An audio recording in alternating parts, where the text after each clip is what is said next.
Chapter start कर रखा है अपना इंडियन इकोनॉमिक डेवलपमेंट के अंदर comparative development experiences of India and it's neighbour. हम बिल्कुल इसके एंडिंग पे हैं। हम इसके बारे में सब कुछ पढ़ चुके हैं। हम लोगों ने चाइना को इन डिटेल पढ़ लिया है, पाकिस्तान इन डिटेल पढ़ लिया और इंडिया तो हम इस पूरी बुक में पढ़ते ही आए हैं। ठीक है, तो बिल्कुल लास्ट में अब चलते हैं। जो लास्ट क्लास थी हमारी उसमें हमने लिबर्टी इंडिकेटर्स, एचडीआई, इन सब चीजों के बारे में पढ़ा। अब हमें पढ़ना है डेवलपमेंट स्ट्रैटेजीज के बारे में कि जो डेवलपमेंट स्ट्रैटेजीज थी उनका अप्रेजल, इवैल्यूएशन बेसिकली हम देखने जा रहे हैं। ये क्वेश्चन आपसे इस तरीके से भी पूछा जा सकता है that why did China introduce structural reforms in 1978। दोनों तरीके से इसको पूछा जा सकता है। ये आपकी डेवलपमेंट स्ट्रैटेजीज का अप्रेजल भी है और उसी में एक क्वेश्चन है आपसे कि क्यों चाइना ने 1978 में स्ट्रक्चरल रिफॉर्म्स इंट्रोड्यूस किए थे। ठीक है, तो क्या है answer? China didn't have any compulsion to introduce reforms as dictated by the World Bank and International Monetary Fund to India and Pakistan। देखो, चाइना के ऊपर किसी भी तरीके का ऐसा कोई कंपल्शन नहीं था, मतलब कुछ ऐसा कहा नहीं गया था जैसे कि वर्ल्ड बैंक ने कहा। वर्ल्ड बैंक कह रहा था, इंटरनेशनल मॉनेटरी फंड कह रहे थे। ये दोनों हमारे इंटरनेशनल ऑर्गेनाइजेशन है। ठीक है, इन दोनों ऑर्गेनाइजेशन ने कहा कि भाई आपको रिफॉर्म्स लाने चाहिए, लेकिन ऐसा कोई कंपल्शन नहीं था उसके ऊपर। ठीक है, पहला पॉइंट तो ये। दूसरा, the new leadership at that time in China was not happy with the slow pace of growth. उस टाइम के जो लीडर्स थे वो खुश नहीं थे।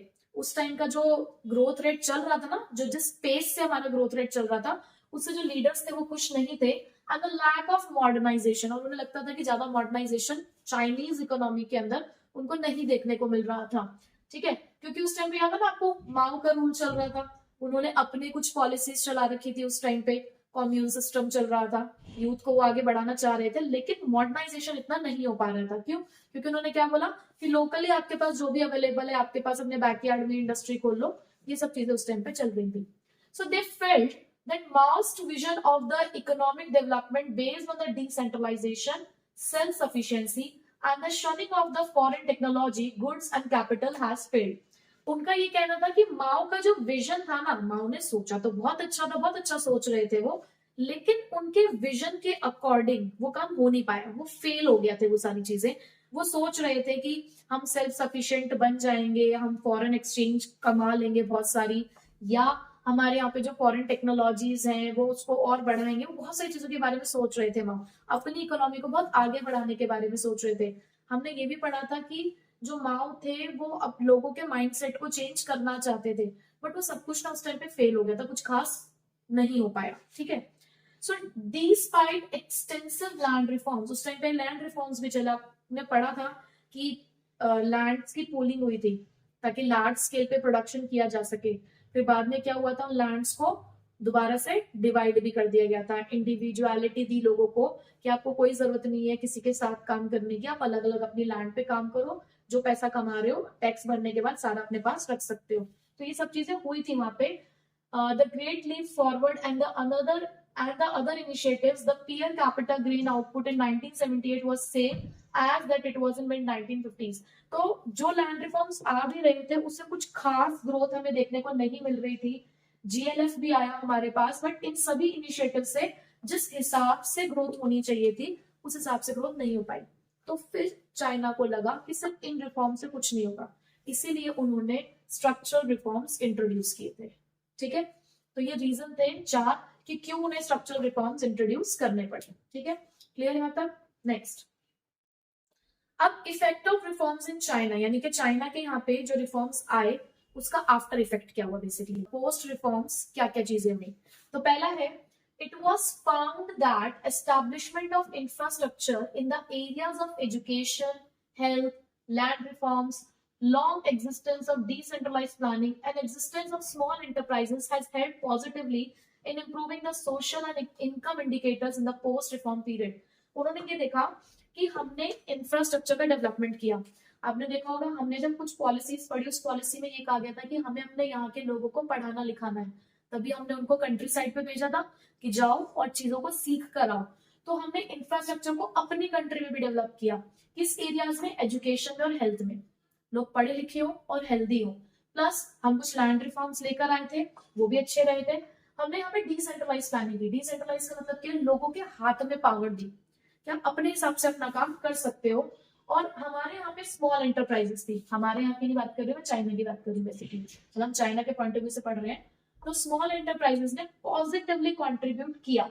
हमें देखने को मिला कि सभी चीजों की वजह से, देखो, एजुकेशन और हेल्थ ने हमारे सोशल स्टेटस को बढ़ाया है, ठीक है, लैंड रिफॉर्म्स ने, स्मॉल एंटरप्राइजेस ने इनकम के इंडिकेटर्स दिए। तो ये अच्छा इंडिकेशन था, इन चीजों से पॉजिटिवली कंट्रीब्यूशन चाइना को मिला, ठीक है। दूसरा, before the introduction of reforms, there had already been the massive extension of the basic health services in the rural areas. लेकिन रिफॉर्म से पहले भी, ऐसा नहीं है कि चाइना में रिफॉर्म्स के बाद ही डेवलपमेंट होना शुरू हुआ था। चाइना अपने आप में ही एक डेवलप्ड कंट्री रहा है, तो डेवलपमेंट से पहले, रिफॉर्म से पहले ही हेल्थ सर्विसेज रूरल एरियाज में थी, ठीक है। Through the commune system there was more equitable distribution of food grains. बस कॉम्यून सिस्टम की वजह से क्या हुआ कि यहाँ पर जो फूड ग्रेन्स है अब सब लोगों को इक्वली मिल रहे थे, यानी कि in terms of food grains equality आ रही थी, क्योंकि उस चीजों का इक्विटेबल डिस्ट्रीब्यूशन होने लगा था। Since each reforms measure was first implemented at the smaller level, then extended on the massive scale, it enabled the government to assess the economic, social, political cost of success or failure. देखो, कहते हैं हर बड़ी चीज की शुरुआत छोटे से होती है, तो चाइना ने इसी बात को अपने माइंड में रखा। उसने ना एकदम से यहाँ पहुंचने की कोशिश नहीं करी कि हम कोई भी रिफॉर्म लेकर आए और हम यहाँ तक पहुंच जाए, नहीं। उसने हर एक चीज को इम्प्लीमेंट किया पहले ग्राउंड लेवल पे, यानी कि स्मॉल लेवल पे, स्मॉल स्केल पे उन्होंने हर चीज को पहले स्टार्ट किया स्मॉलर लेवल पे, देन उसको धीरे धीरे धीरे धीरे बढ़ा बढ़ा कर वो मैसिव लेवल पर लेकर गए। तो इससे क्या हुआ, हम ना हर छोटी से छोटी चीज को जान पाए। अगर कभी किसी, जैसे हम कोई जॉब करते हैं, अगर हम एक बारी में हायर पोस्ट पे चले जाए ना, तो हमारे जो लोअर पोस्ट वाले क्या पेन बियर कर रहे हैं या क्या काम होता है लोवेस्ट लेवल पे, वो हम समझ ही नहीं पाएंगे कभी भी। इसलिए हमेशा धीरे धीरे ऊपर बढ़ना चाहिए, ताकि आपको नीचे का भी काम समझ आता हो और उस हाईएस्ट लेवल का भी काम समझ आता हो। तो चाइना यही कहना चाह रहा था कि क्योंकि हमने हर चीज स्मॉलर लेवल पे करी, फिर हम धीरे धीरे ऊपर गए, तो वहां की गवर्नमेंट को उसके सक्सेस और फेलियर की कॉस्ट के बारे में पता चला, क्योंकि उन्हें बारीकी से सब चीजें पता चल गई थी, क्योंकि वो स्मॉल से हाई पे गए थे। तो चाहे वो इकोनॉमिकल हो, सोशल हो, पॉलिटिकल हो, उन्हें हर चीज के बारे में पता था कि कहाँ सक्सेस है और कहाँ फेलियर है। When reforms were made in agriculture by handing over the plots of land to individuals for cultivation, it brought the prosperity to the vast number of poor people. जब याद है कि कम्यून सिस्टम के बाद जब उनको divide किया गया था, उनको बोला गया था कि सब अपने अपने इंडिविजुअल लैंड लो और अपने अकॉर्डिंग आप लोग काम कर सकते हो, तो इससे जो पुअर पीपल थे उनको फायदा हुआ। It created the condition for the subsequent phenomenal growth. इससे क्या हुआ, उनको उनकी ग्रोथ के चांसेस मिले in the rural industries and build up a strong support base for the more reforms। और इससे उन्हें लगा कि अब हम इसके आगे भी रिफॉर्म्स इंप्लीमेंट कर सकते हैं। वो एक साथ बहुत सारे रिफॉर्म्स लेकर आए थे, धीरे धीरे रिफॉर्म्स ला रहे थे वो। So this is how the reform measures led to rapid growth in China. तो इससे तो हमें यही देखने को मिल रहा है कि रिफॉर्म्स ने चाइना को बहुत फायदा पहुंचाया है, ठीक है। एग्रीकल्चर के टर्म्स में भी देखें, इंडस्ट्री के टर्म्स में भी देखें, सोशली देखें, हर तरीके से रिफॉर्म्स का पॉजिटिव रिजल्ट चाइना के अंदर रहा है, ठीक है। अब यही चीज हम पाकिस्तान के बारे में पढ़ते हैं, और मेरे ख्याल से इसके बाद बस कंक्लूजन है। So now the effect of reforms in Pakistan. Pakistan की क्या हालत है, अब जरा वो भी देख लेते हैं। In Pakistan the reform process led to the worsening of all the economic indicators. पहली लाइन में हमें बहुत कुछ बता दिया है कि रिफॉर्म्स जो है वो हमें इस बात के बारे में जानकारी दे रहे हैं कि यहाँ पे सिचुएशन अच्छी नहीं है। As compared to the 1980s, the growth rate of GDP and its sectoral constituents have fallen. अगर हम ग्रोथ रेट की बात करें, जीडीपी की बात करें या सेक्टर वाइज कंट्रीब्यूशन की बात करें, तो 1980 से 1990 में चीजें फॉल होती हुई दिखी। Though the data on the international poverty line for Pakistan is quite healthy, अगर हम इंटरनेशनल पॉवर्टी लाइन की बात करें तो लोग पॉवर्टी लाइन से ऊपर आए हैं पाकिस्तान के अंदर। ये हमने भी प्रीवियसली भी पढ़ा है, ठीक है, कि in terms of poverty line Pakistan ने थोड़ा सा जो है अच्छा काम किया था। However the official data of the Pakistan indicate rise in poverty there. लेकिन अगर हम ऑफिशियल डेटा की बात करें तो वहां जो पिक्चर है वो डिफरेंट है। The proportion of poor in 1960s was more than 40%, which declined to 25% in 1980s, then started rises again in the recent decades. हुआ था, एक डाउनफॉल आया. बिलो द पॉवर्टी लाइन वाले जो लोग थे 1960 से 1980 में हम देखें तो जो चीज 40% से भी ज्यादा थी वो 25% तक पहुंची, लेकिन अगेन फिर से लोग पॉवर्टी लाइन के बिलो रहना शुरू हो गए. मतलब बिलो द पॉवर्टी लाइन के लोगों का जो प्रपोर्शन था वो फिर से पाकिस्तान के अंदर बढ़ने लगा. ठीक है. अब रीजन क्या थे कि भाई क्यों यहाँ पे ग्रोथ रेट स्लो है या क्यों पॉवर्टी इतनी ज्यादा है पाकिस्तान के अंदर, उसके रीजन क्या है? तो उसका पहला रीजन है agriculture growth and food supply situations were based not on institutionalized process of technical change but on good harvest. देखो आप कितने अच्छे सीड्स इस्तेमाल कर रहे हो या आप किस तरीके से कल्टीवेशन कर रहे हो इस पर डिपेंड नहीं करता. आप कितने भी टेक्निकल चेंज कर लो लेकिन आपकी गुड हार्वेस्ट जो है वो आपके एग्रीकल्चर ग्रोथ को शो करती है. आपकी हार्वेस्टिंग कितनी अच्छी हुई है, आपने रिफॉर्म कैसा इस्तेमाल किया उससे कोई फर्क नहीं पड़ेगा अगर हार्वेस्ट ही अच्छी नहीं होगी तो. ठीक है. So when there was a good harvest the economy was in good condition. अगर आपकी हार्वेस्टिंग अच्छी होगी तो आपकी इकोनॉमिक कंडीशन भी अच्छी होगी. But when it was not, the economic indicators showed the stagnation on the negative trends. But अगर situation अच्छी नहीं है, अगर हार्वेस्टिंग अच्छी नहीं है तो स्टेग्नेशन मतलब समझते हो ना, द डाउनफॉल. आपको डाउनफॉल देखने को मिलेगा, ट्रेंड आपके नीचे की तरफ जाएगी, आपकी जो ट्रेंड लाइन है वो नीचे की तरफ ही जाएगी. ठीक है. इन Pakistan most foreign exchange earnings came from the remittances of the Pakistani workers in the Middle East and the exports of highly volatile agriculture products, and there was also growing dependence on the foreign loans on one hand and increasing difficulty in paying back the loans on the other. अब अगर हम देखें तो पाकिस्तान में जो भी पैसा वो कमा रहे थे, फॉरेन करेंसी जो भी कमा रहे थे वो कहाँ से कमा रहे थे? भाई उनके पाकिस्तानी वर्कर्स कुछ मिडिल ईस्ट में काम करते थे तो वो अपने पैसा बेचते थे अपनी कंट्री के अंदर.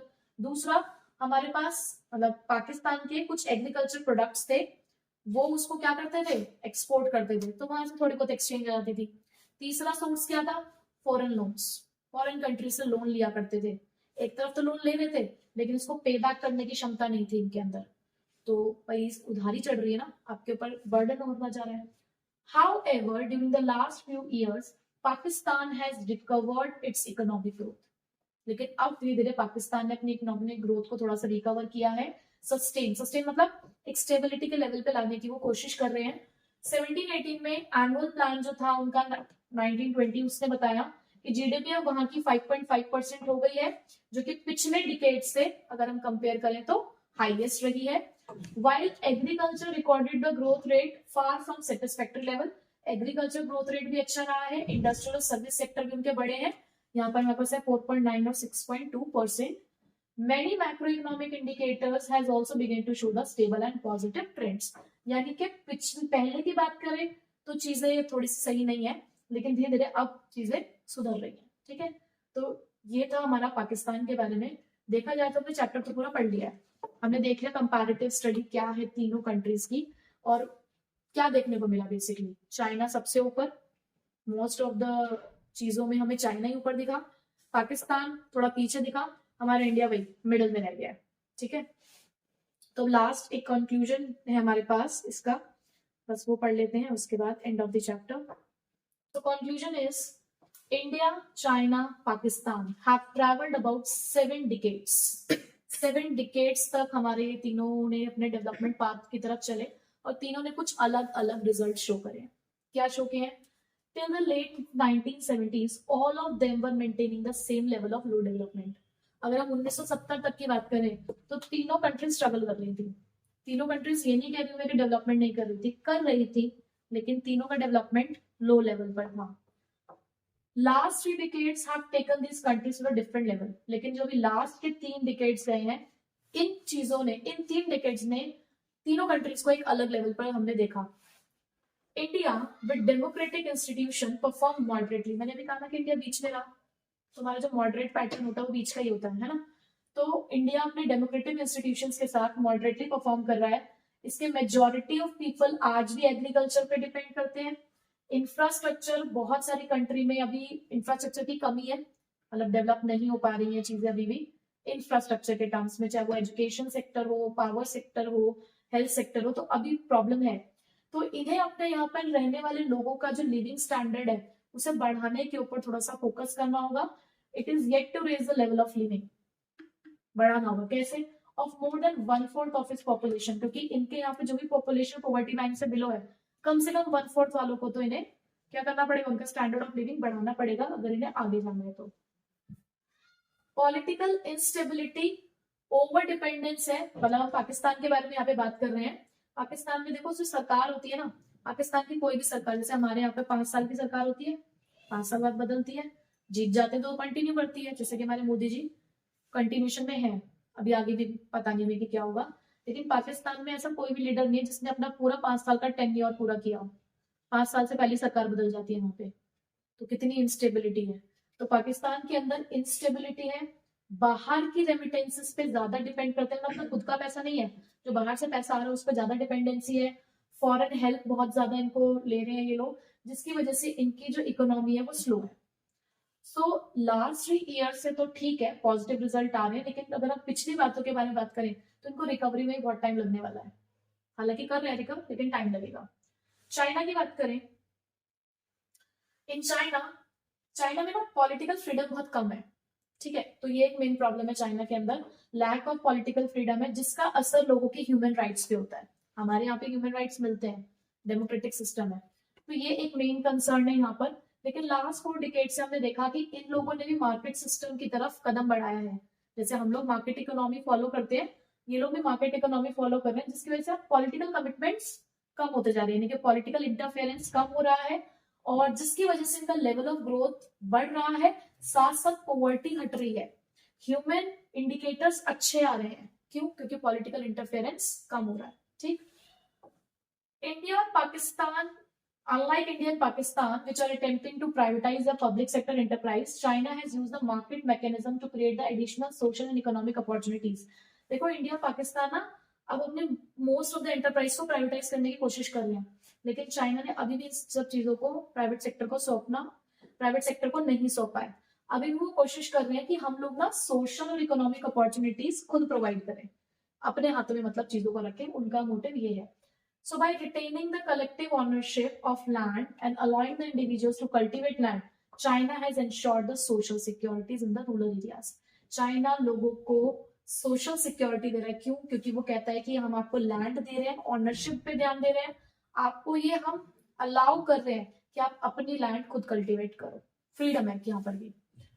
पब्लिक इंटरवेंशन जो था सोशल इंफ्रास्ट्रक्चर में, इवन रिफॉर्म से पहले भी पॉजिटिव रिजल्ट शो कर रहा था और आज भी पॉजिटिव रिजल्ट शो कर रहा है चाइना के अंदर। तो हमने कंक्लूजन भी पढ़ लिया, कंक्लूजन भी हमारे इसी तरफ इंडिकेशन देता है कि चाइना का जो डेवलपमेंट पाथ था, चाइना ने जो अपनी डेवलपमेंट स्ट्रगल किया है वो सक्सेसफुल रहा है। इंडिया 2nd नंबर पे और पाकिस्तान अभी भी स्ट्रगल कर रहा है। तो इसी के साथ हमारा ये वाला चैप्टर होता है खत्म, और इंडियन इकोनॉमिक डेवलपमेंट भी।